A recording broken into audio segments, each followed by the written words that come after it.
Okay, so close that up. There we go. So you should be able to see me. I'm going to be a little disguised today. I've been having trouble with my eyes the last couple of weeks. The eye doctor has me on some meds for glaucoma, and it's given me a little bit of short distance focus issues. So I have a little magnifier here. You're going to see my face distorted for a bit. And I've got an extra light so that you should be able to see stuff a little better. Um, so this is what it looks like. And the intent is that it represents the fry of a chum salmon that it's on its way out to Puget Sound or here. And it consists of the hook itself is I'm using a lightweight dry fly hook. Uh, just happen to have them handy in in the living room where I'm tying. So after tying some patterns last time. So it's a slight curve to it, so it's not a straight hook. And I've taken the barb off as we were talking earlier. And the thread I'm going to use is 6/0 olive, and I will start that right behind the eye of the hook. And I'm just going to coat the shank with thread. Don't have to be perfectly. What I'm trying to do is give a little bit of a substrate to wrap the saltwater flashabou around so that it sticks to the shank of the hook. And I'll do a little more stuff to do that as well later. So coat the shank of the hook with the get this out of the way so you don't have to look through it. I can. So the next thing is to attach the body of the fly, which is uh, an olive. There it went. It's an olive rabbit strip, and it's the thin cut variety, or micro strips as they call it. And I'm just going to take a chunk of this that is, to start with, it's going to be roughly 2 shanks long. I'll take that off the strip. It's going to get shortened a little bit from there. And so I want to tie this in at the back of the fly. And I'm going to make the tail at least hook shank length long. So I'll measure it off against the shank of the hook. And I'll get my bodkin and slip it in here to expose the leather part of the rabbit strip like that. And a little bit of spit helps with that. And the reason for the thin cut is that it doesn't make for a very bulky fly, particularly at the tie-in point. So I'm going to bring the thread up just behind the point and sit that down on top and pinch wrap down and get 2 or 3 wraps right in there. Then I'm going to pull the rabbit strip back completely like that. And I'll put 2 or 3 wraps in front of the strip. Then wrap back up the shank. Again, this is making a substrate for the saltwater flashabou to work on. Bring the thread back up, and I'm going to stop it, I'd say a good 2 eye widths behind the eye of the hook. I get my saltwater flashabou, and I really only need 1 strand of this. And you can get this in different colors. This is sort of a clear color. The original pattern I saw was kind of a greenish color saltwater flashabou. which might be nice, but I like the silver one with a nice silver appearance to the body of the fly. And then what I do is just tie this in by the tip, right behind the eye of the hook. Or if I can ever get it to go. There we go. That's really slick. Yeah, it tends to pull out easy. Oh, come on. Let's get this on there, right? Like, there we go. That'll do it. Tends to wrap around the hook on you as it puts your thread over. It tends to push it around the hook. Okay, so now he's on. I'm going to tie it a quick little half hitch on the front here.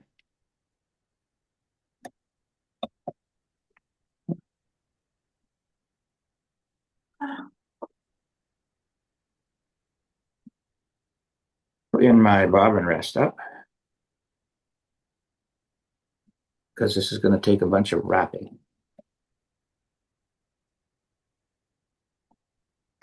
So hold on to this. Now I'll use my rotary vise to wrap the flashabou all the way down the shank of the hook and slightly overwrapping wraps.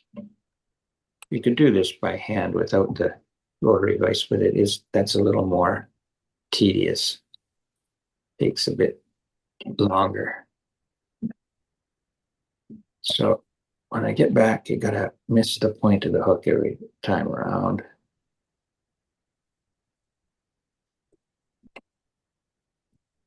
Now to make sure this stuff adheres, I'm gonna wrap it back forward again. But to make sure it's gonna stay where it belongs, look at this. I've got a little bit of super glue here. I'm just gonna touch a little bit of super glue on top of that flashabou so that when I wrap forward now, it's not gonna tend to scurry up the shank, and I can make sure it's going to stay in place. So you can see we get a nice shiny little body because you get a little bit of ridges in there. It's not a perfectly smooth body. So it's got a bit of a glint to it. When I get back to that original tie-in point, I will tie it off.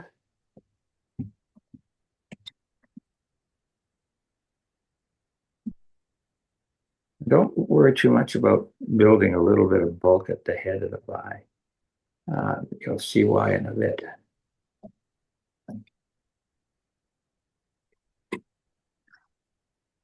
Should have tightened up that thread.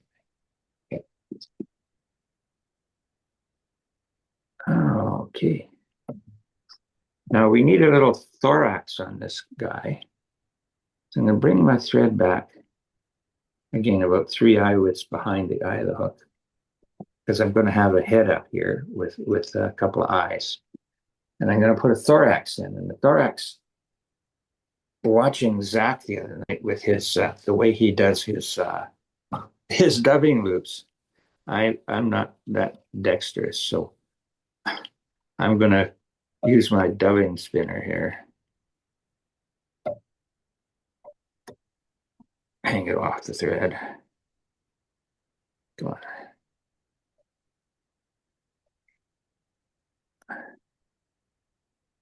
Come up here and I'll make a small dubbing loop.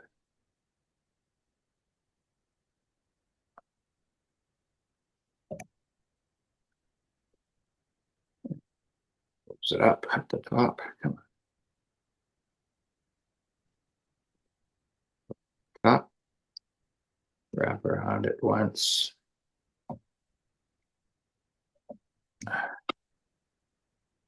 And I got my dubbing loop. Come on. Open up. There you go.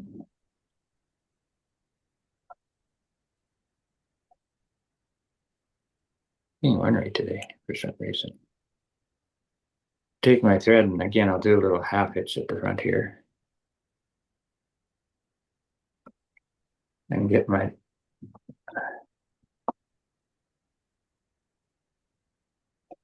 me up here so that I can work with the dubbing loop without having my thread. I'm going to tighten this sucker up. It just doesn't want to stay tight. There we go.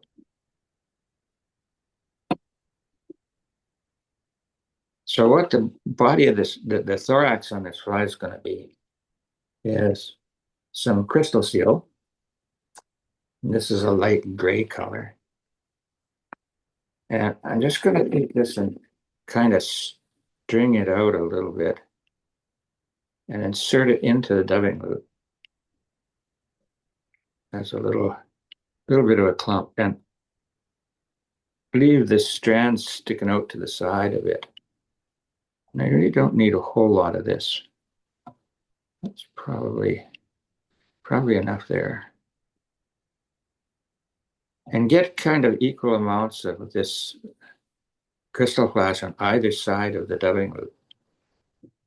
And then we spin the daylights out of them.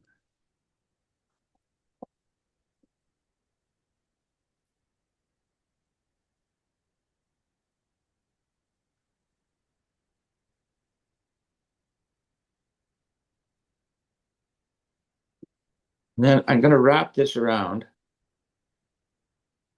the shank of the hook and trying to stroke back the loose fibers as I do it. I'll make just a little ball of dubbing. Again, that 2 to 3 shank eye widths behind the eye of the hook. It'll cover up the body a little bit, but that's okay. When I get enough there, I'm going to come behind that, tie it off.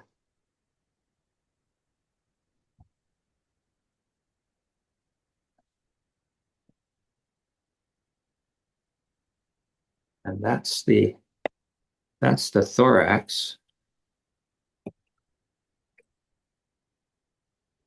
And the last thing I'm going to do is put a little bit of a barred hackle on this. I'm going to turn them upside down so you can see.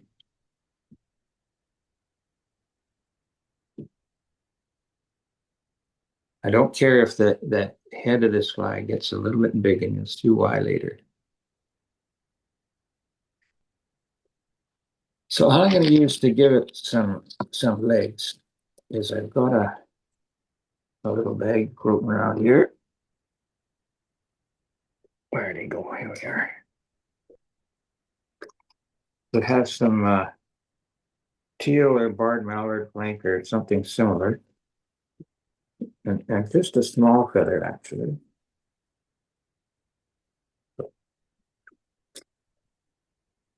Boy, and I think of all the duck flank feather I've given away over the years. This stuff, right? And so all I'm going to do is I'm going to lay that down on the underside of the hook, on top of that little body and thorax, and then a couple of wraps there. And I'm going to position it by, after I got a couple of wraps in, I'm going to try to position it so that it's dead center on the bottom and pull it forward a bit. So that gives me some legs on the underside. I'll wrap that off.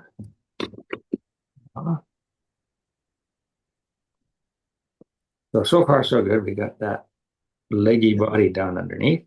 And then I'll bring back my thread and stroke all this stuff, wet my fingers, stroke all this stuff back a bit. So I have this body that's veiled by the thorax. And I will find where I'm going to tie it in. And I will get the excess out there and trim the little bit of fuzz off the leather here. The whole purpose of this is to give me a nice spot to tie down the rabbit strip. Just going to snip it clear there a bit. There we go. when I get it where I want it, I'll just clean this up. And I'm going to snip it off where I'm going to tie it in. Just a little bit of a point on the leather here.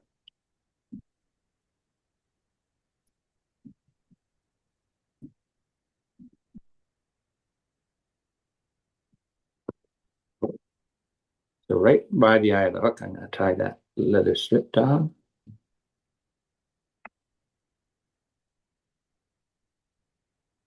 Now, when I get this on here, I want to create a bit of a bulky head with thread.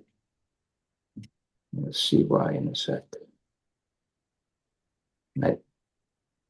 Okay, it's a little tapered to the front, but I want to create a fairly bulky thread head, sort of tapered back towards where the rabbit strip is. And then when I got there, I'm going to tie half, I'm going to whip finish this off.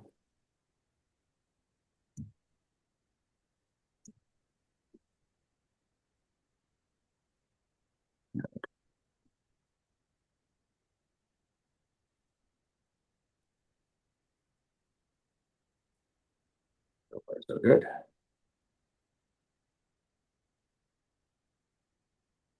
Yeah. So now we got the basic body of the fly. And I have these 4mm stick-on eyes. To give them a place to stick them on, I will need my pliers. And I'm going to go underneath here like this with my flat pliers. And I'm going to squish the thread at the front of this fly so that it's more flat vertically and it's not round. Because I need a place to stick these eyes. So you can see now I've got a skinnier head that I can get one of these eyes onto. Taking my bodkin into the package of these eyes and poke one out.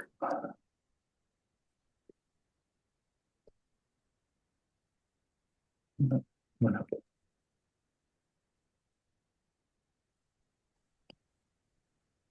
There he is. And I'll take one and put it on one side.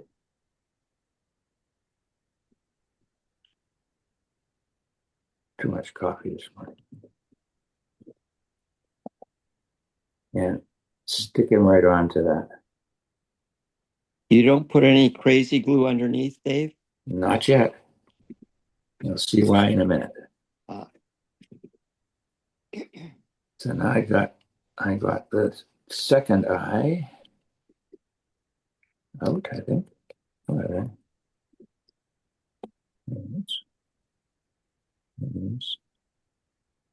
I'll put him on the other side. Try and line it up with the first one to a certain extent. When I got them kind of even up either side, like that, on the sides of the head of the fly, and then get them to sit where I want them. Then I take this stuff, which is UV finish, and it's the thin variety. And so what I'll do is I'll come in here with some UV resin. Come out of there. Sometimes this tube gets a little plugged.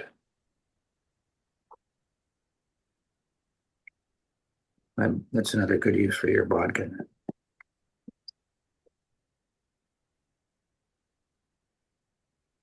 Ooh, too big a glob there. And I'll put some on the top. Yeah, some on the bottom. Just enough to cover the eyes up, but not so much cover them outside, but in between them. And let that soak into the thread head. And then I'll take my UV flashlight and nuke it for a bit.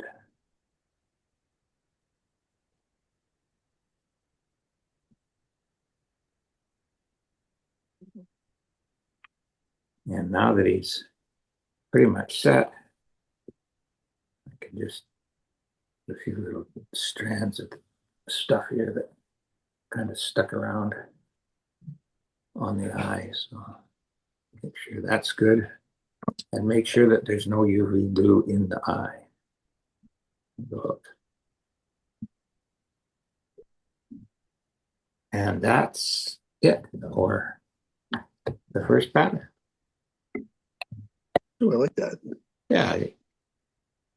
So this is supposed to be a outgoing chum fry that sea run cutthroat can find in the estuary. Now, was that the meeting the other night at the Hague Brown and Zach, who is a steelhead fanatic, was talking about this time of year about fishing for sea run cutties. And he said that the other pattern that works really well this time of year is sculpins.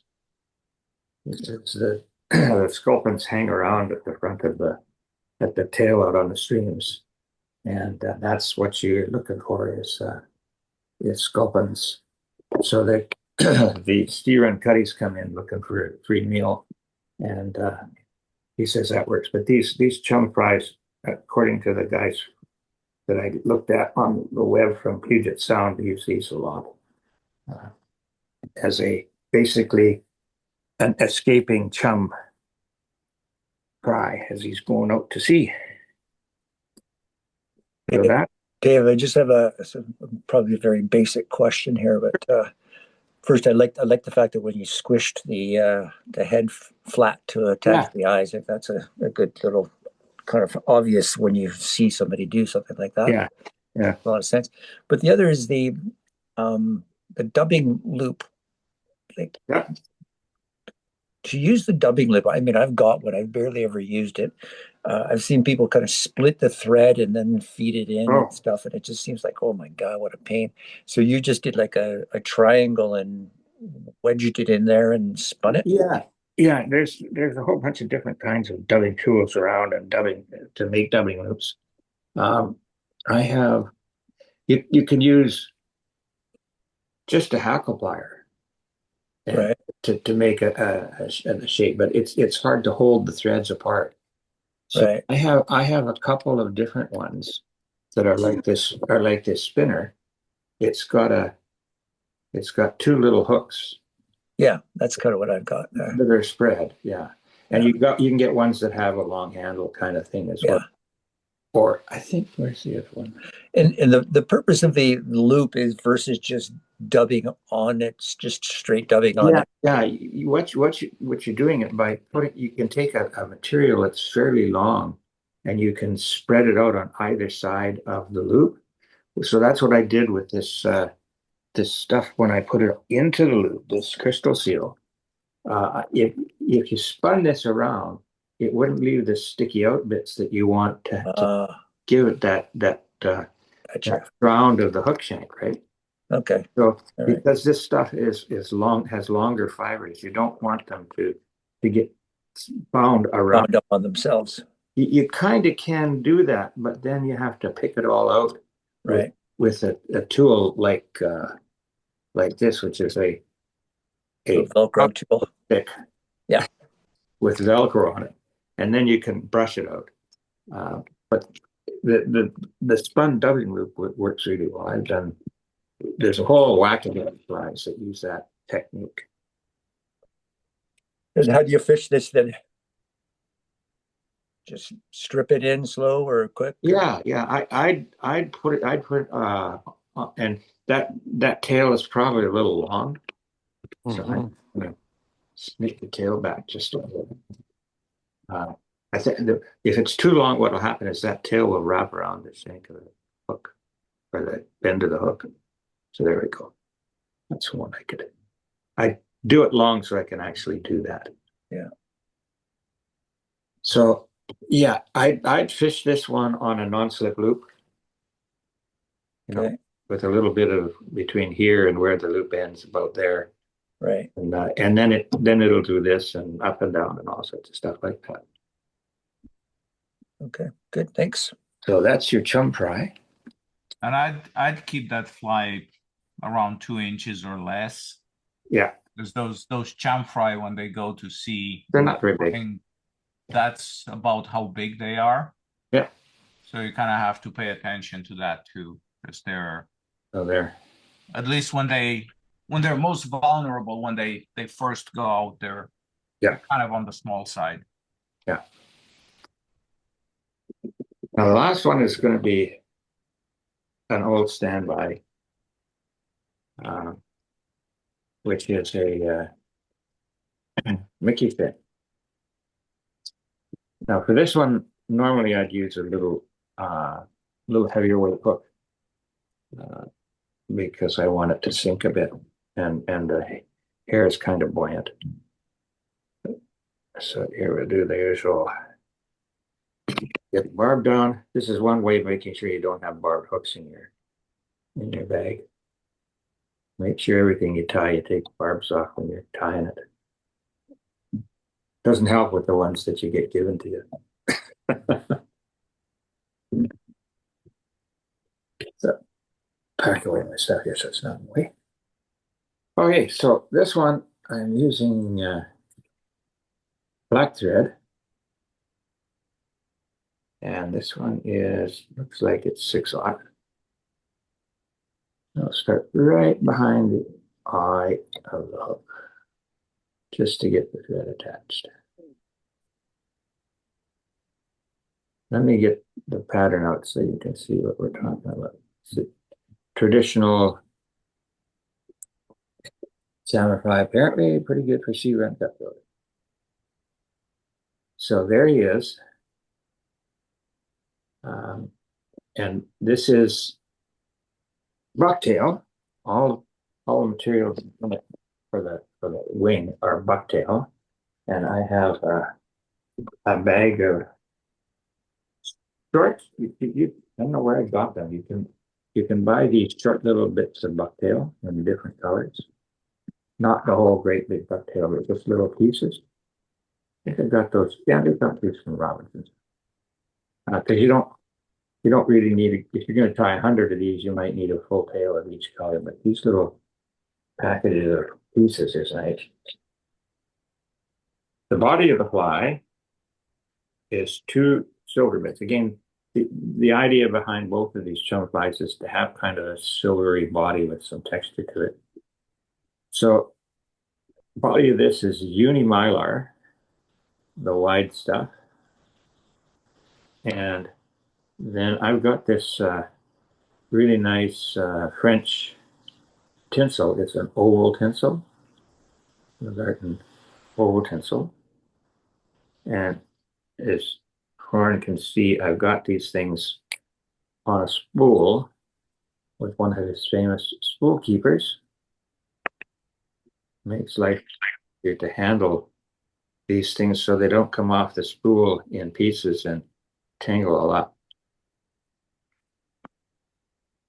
So once I've got the thread tied in, first thing we do is create the body. So I'm going to go all the way back down the shank of the hook. And the reason I'm putting thread down the shank of the hook is the same reason I did on the chum fly, is to give some purchase so that when you're going forward, you don't have the tinsel sliding around on you and twisting all over the place. Go right back to the point of the hook. And the first thing I'm going to tie in is the oval rib. And I don't have the little magnet thing that Thorn has on his vise. So I can't stick this spool on my vise like he does. But so I'm going to just cut off a short length of the ribbing tinsel, which is the oval tinsel. And I'm going to tie that in right at the very back. Right there. And then I'll take the other tinsel. Oh, it disappeared too. I'm going to tie this in. Now this is a two-sided tinsel. It's got silver on one side and gold on the other. And the way to make sure that the silver side comes on the outside is I'll take the end and trim it at an angle, slight angle. That pointy angle there. And I'm going to tie it so that the gold side of the tinsel faces me right on the near side of the hook. And wrap back on that gold side, right back to where I've got the tinsel, the oval tinsel tied in. Then I'll bring my thread up to the front and stop just shy of the eye and do it at a quick half inch. Oh, that did not work well. That came undone. My fingers are not working so well this morning. Let's try that again. Trim the kinky bits out first.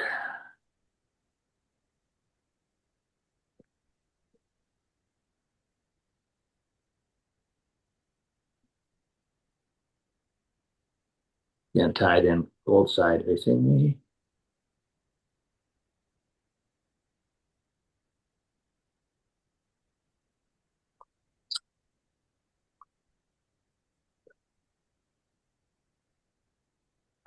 Take the kink out of the thread there. There you go. That's wrong. That's backwards.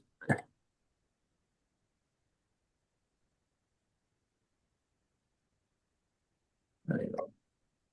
Whole side facing me.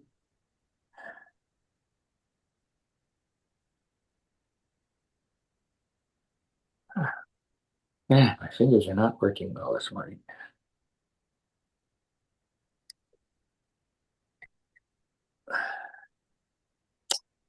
Yeah, what's the matter here? I can't seem to get things going today. There we are. Finally.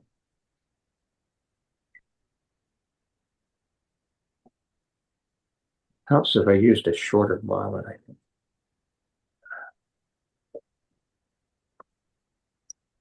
There we go. Now I got it. All the way up to the front. And get this good half hitch in here so it doesn't come unwound on me again. There we go. The whole purpose of this is to make it easier to do the body.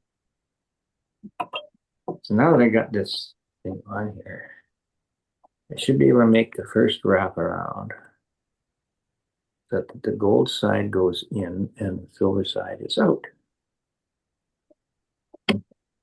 And then I will wrap that in just slightly overlapping wraps all the way up the shank of the hook. And again, the use of the rotary vise makes this a little bit easier. Otherwise, you're continually wrapping your fingers around the end of the hook, the eye of the hook. And so you've got them nice touching turns. When I get to a good about 3 eye lengths behind the eye of the hook, I'll do the same thing as I did before, just to get Bob out of the way.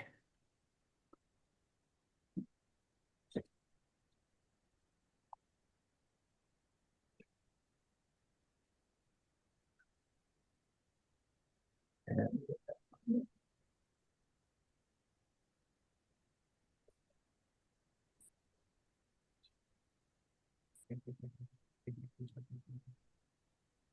Get him down.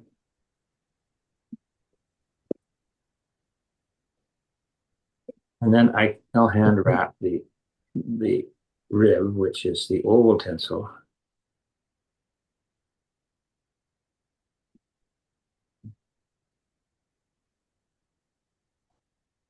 Try and get reasonably even turns up the shank of the fly. I've been tying this fly for 57 years. Yeah.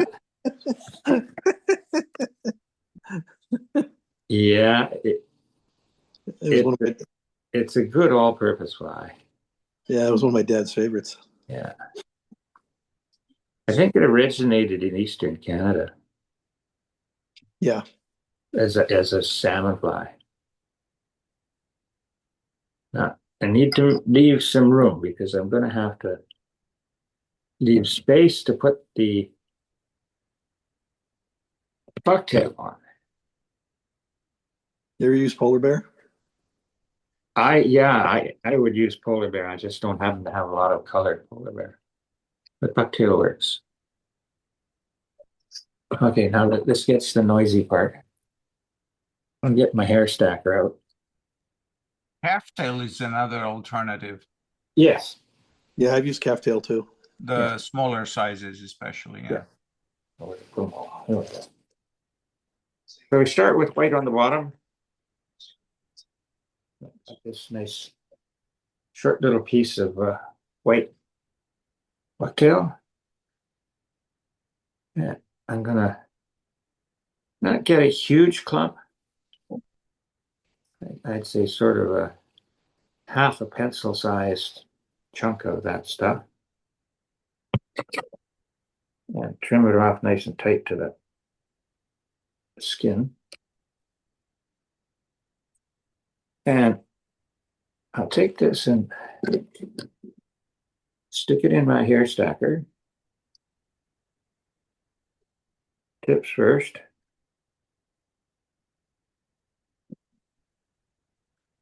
Get in there. There's a few hairs. Let me try that again. That clump didn't stick together. So them apart. Let's try this again.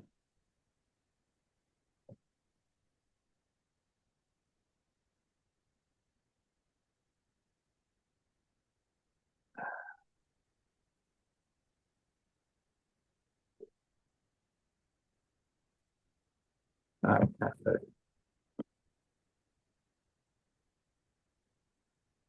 Pull up some of the loose bits. There's a couple of really long ones there. And put them in the stacker.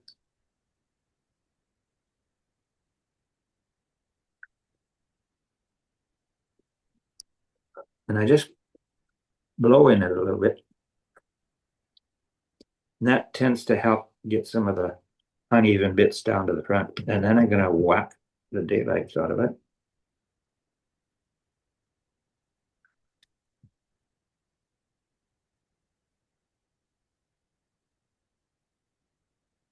Well, yours doesn't make any noise, Dave.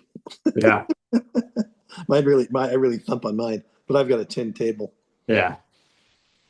Makes a real big racket. Okay, so now I'm going to measure the bucktail so that it goes basically just kind of a little bit past the bend of the hook. And I'm going to start tying this in well back from the eye. I'd say good for its eyelids back from the eye. And have the tail extend just a little bit past the bend of the hook. Pinch wrap down and then up. Down and then up. And what that does is that makes sure that that material is now stay on top of the hook. It doesn't go around the hook. It stays on top. And as I've got that done, I will pull it up and I will do a couple of good wraps right in behind the tail to make it stand up a bit.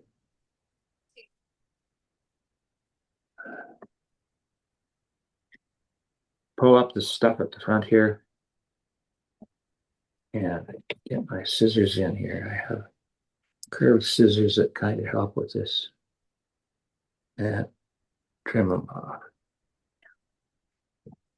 Leaves a little bit of, oh, that's really not holding together well, is it?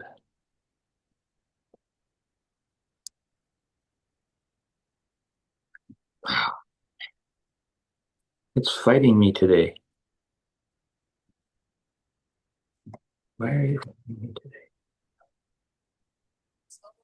It cinches down properly.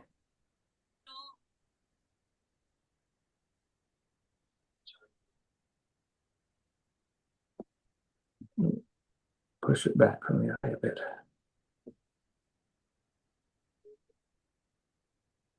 Take it back to the body, and then I'm going to hold this stuff up off the shank of the hook again and wrap it behind it.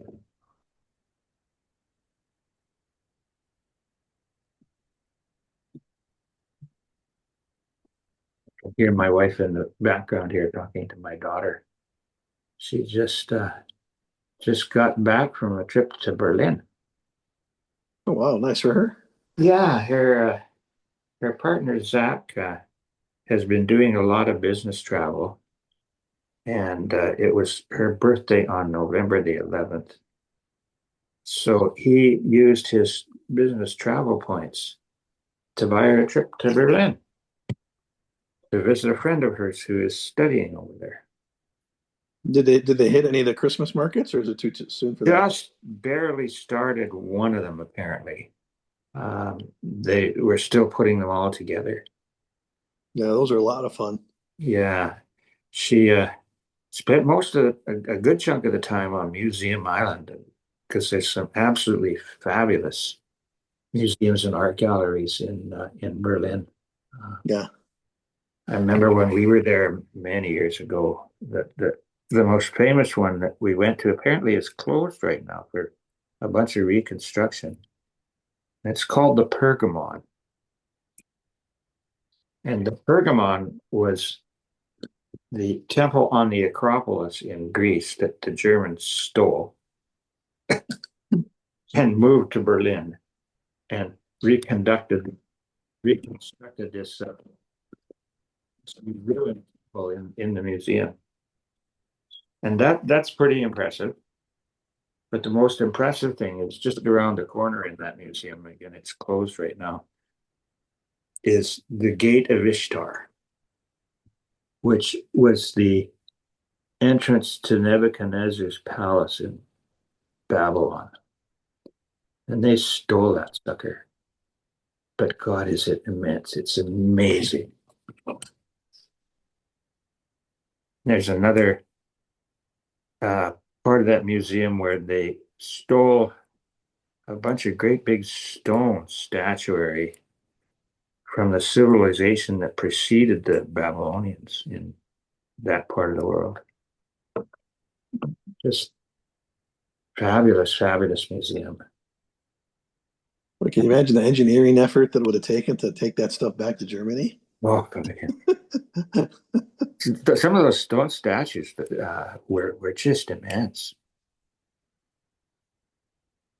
and very interesting carving technique for them too.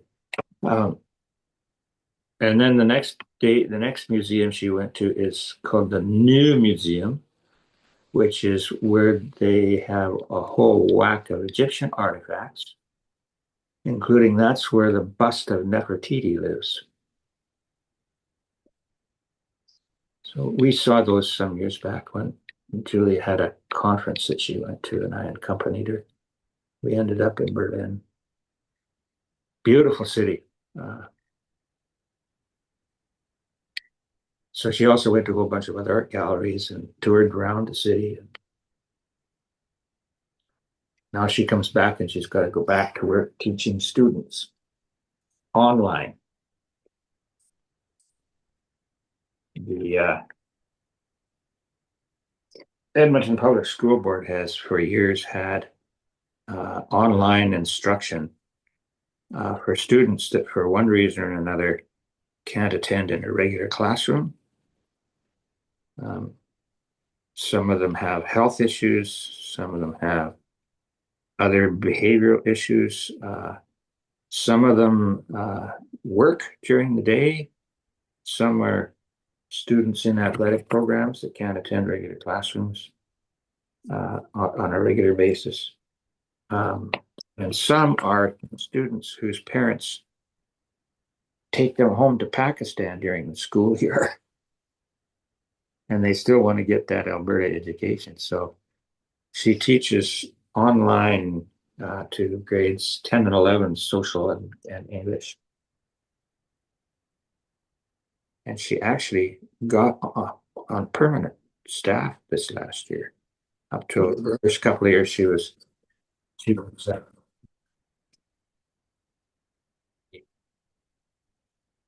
anyway. She's loving doing the work. It's just the strike it's been a royal pain in the butt.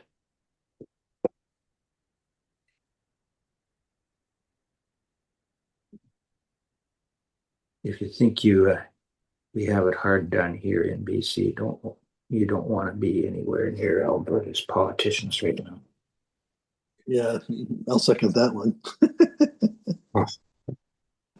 A bunch of knotheads. Well, quite frankly, I think a bunch in charge are a bunch of crooks. Oh yeah.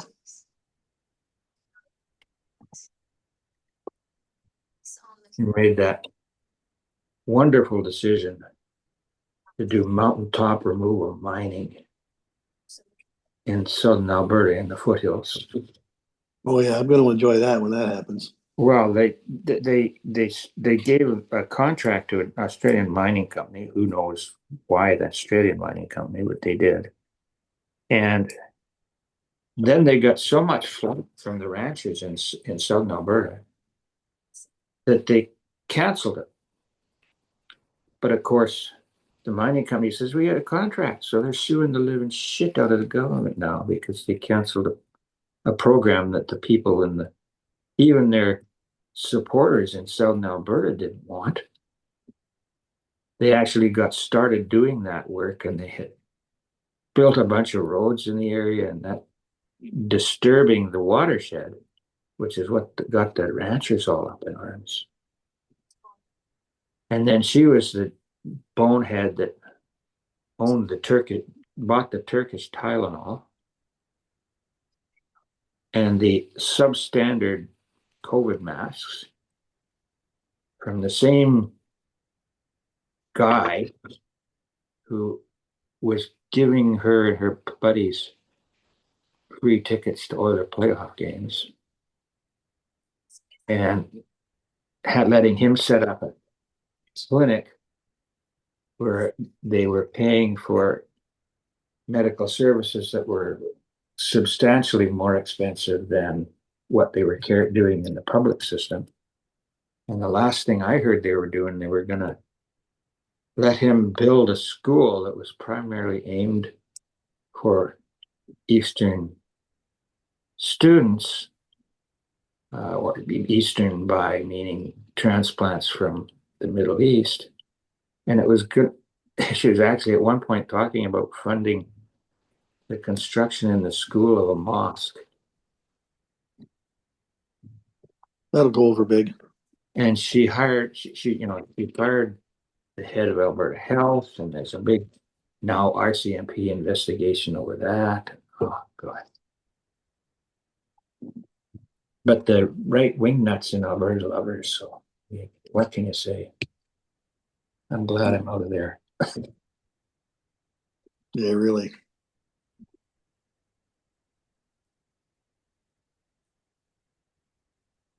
Be interesting to see what happens with this big push that she's got on to have a pipeline built from Edmonton all the way to Prince Rupert. I have a feeling it's not going to fly because they got that tanker traffic ban on the northern coast. Yeah. And then to build the pipeline, they got to go through a whole bunch of First Nations land that was never ceded to the government. There was never a treaty signed. So it doesn't belong to the government. Yeah. It belongs to the native people, as some people on Haida Gwaii are finding out. There we go. That's the Mickey Finn.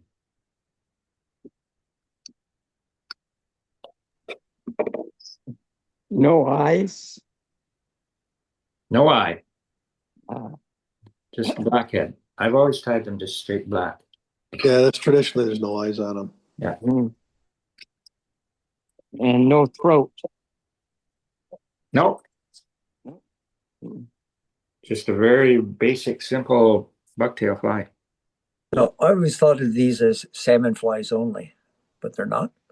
No, No, I tied them for bass and walleye, pike, trout. Oh, Yeah. they're just a general attractor pattern. all right. And the other thing is by being a good solid bucktail, it breathes, right? In the water when you strip it, it collapses because this stuff doesn't get waterlogged, right? So it collapses when you strip it and then it pulses out when you stop the stripping. Again, I would tie this sucker on a non-slip loop so I have Okay. a chance to move around. There we go. All right. So That's great. we'll just hit the stop recording.